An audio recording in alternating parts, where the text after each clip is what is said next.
صباح الخير. شلونكم اخواني؟ ان شاء الله تكونون بخير.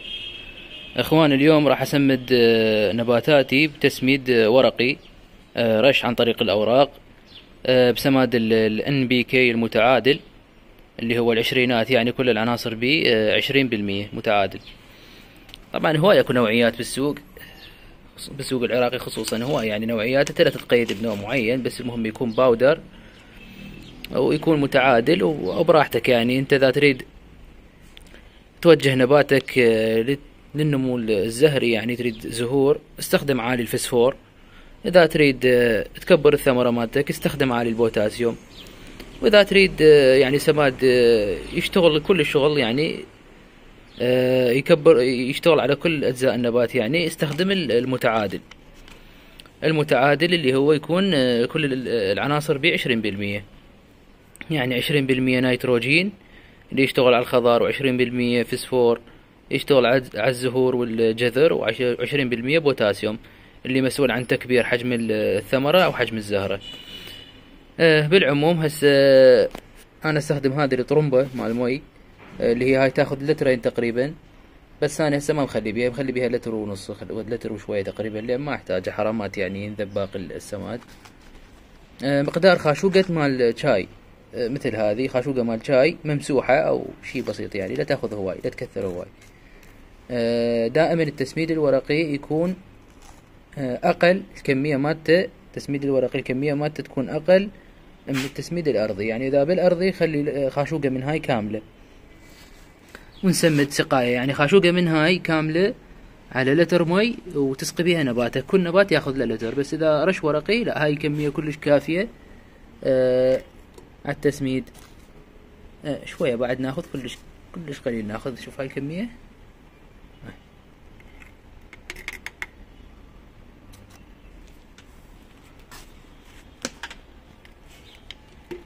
ما راح اقطع الفيديو امامكم حتى يصير الموضوع واضح، لان سهلة هي، ما يحتاج لها شي، يعني ما يحتاج لها روح للقاضي. بس خلنا نضبها زين، بس اسمحوا لي. هسه خضه، رجه زين، اهم شي ترجه زين.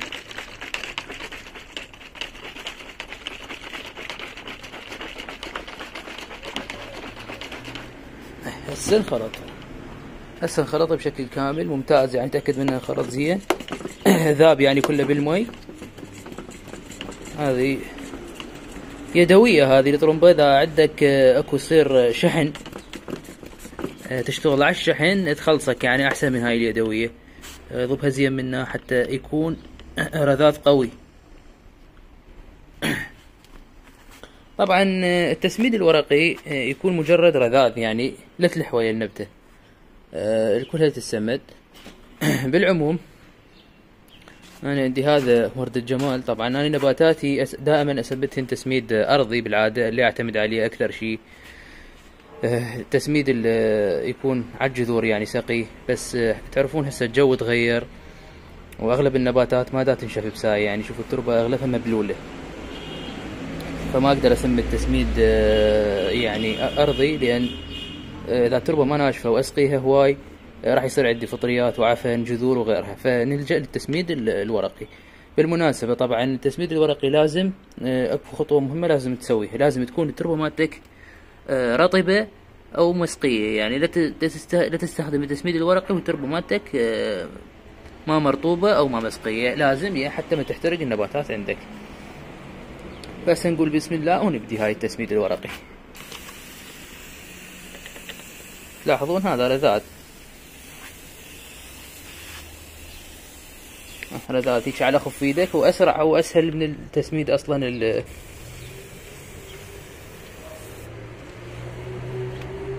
هاي الجاردينيا هم نعطيها شوية.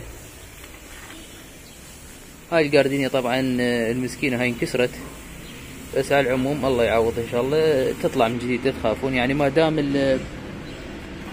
الساق مالتها والجذر مالتها موجود فتطلع. على العموم هاي نعطيها هيك رذاذ خفيف. هذا ورد الجمال بعد نعطيها. هاي منها هم اكو، انا ما اريد تغريق، يعني ما اريد اغرقها تغريق. طبعا اعذرولي اذا التصوير شوية ما واضح، بس ما دا يقدر اصور. هذا نبات الفل الراسقيها من الطي شوية هيجي رشرشة خفيفة، يعني هذا كلش محتاج للتسميد، لان تلاحظون يعني تربتنا بلولة من زمان ما بنطي سماد، يعني على الرغم انه هذا يطلع هذه نموات حديثة اذا تلاحظوها، يعني هذا نمو حديث وهذا نمو حديث. طبعا من جوا اكو غصن ملاح التسميد نطيه، لا تخاف اذا طاح اجزاء من السماد على التربة، عادي هذا الشيء جيد. طبعا التسميد الورقي يكون كل 10 ايام مرة، كل 10 ايام مرة، يعني لا تقلل عن هذه المدة، لان التسميد الورقي صح تأثيره سريع، يعني راح تلاحظ نشاط بالنبات وتأثيره سريع على مفعول على النبات، يعني بس يكون لازم بأوقات متقاربة، يعني أقل شيء 10 أيام، 10 أيام مرة، أو بالأسبوع مرتين يعني. بس خليها كل 10 أيام، كل 7 أيام، خلينا نقول كل أسبوع مرة، يعني كل أسبوع سمد نباتاتك يشي على خف ايدك على السريع، ما تاخذ وقت، هي طبعا ما تاخذ وقت من عندك ولا شيء. تسميد سريع، مجرد رذاذ.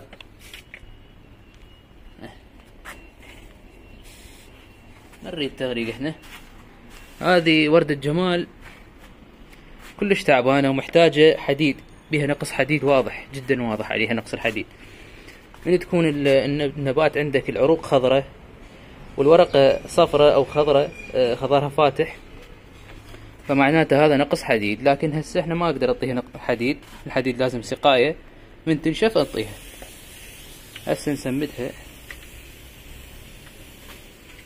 من فوق الجبل.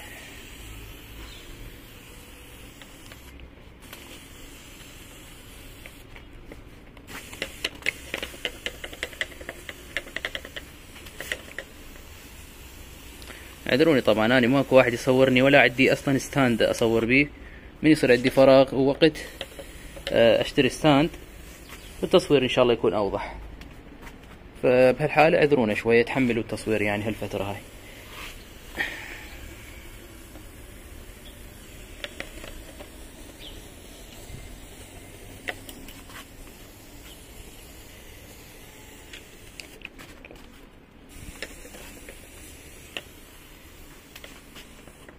تلاحظون هاي الكمية كلش كافية، احنا ما نريد نلح وياها بالسماد، يعني لان ما نريد يصير تغريق.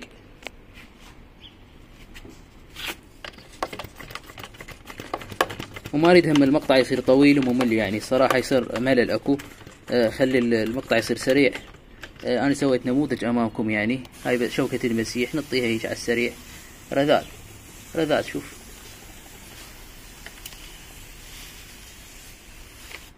هاي الثانية بعد نطيها هم رذاذ هيجي، شوف.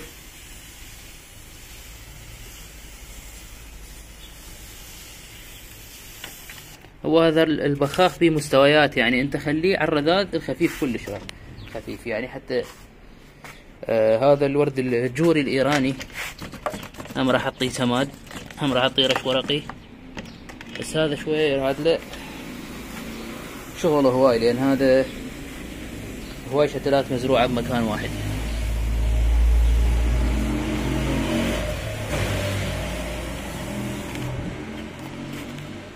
طبعا هي بيها جنابذ مال ورد بس بعدهن صغار.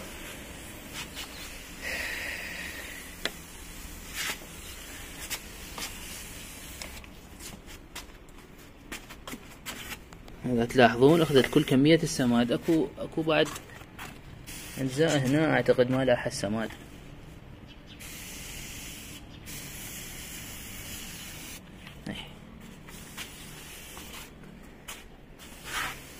كافية هاي الكمية، كافية هاي الكمية. هذا عندي نبات المكحلة او اليهودي،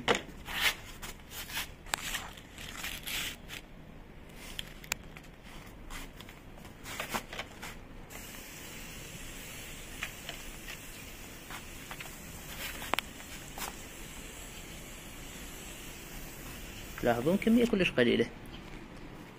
هاي هسه كملت تسميد النباتات اللي عندي بالسنادين.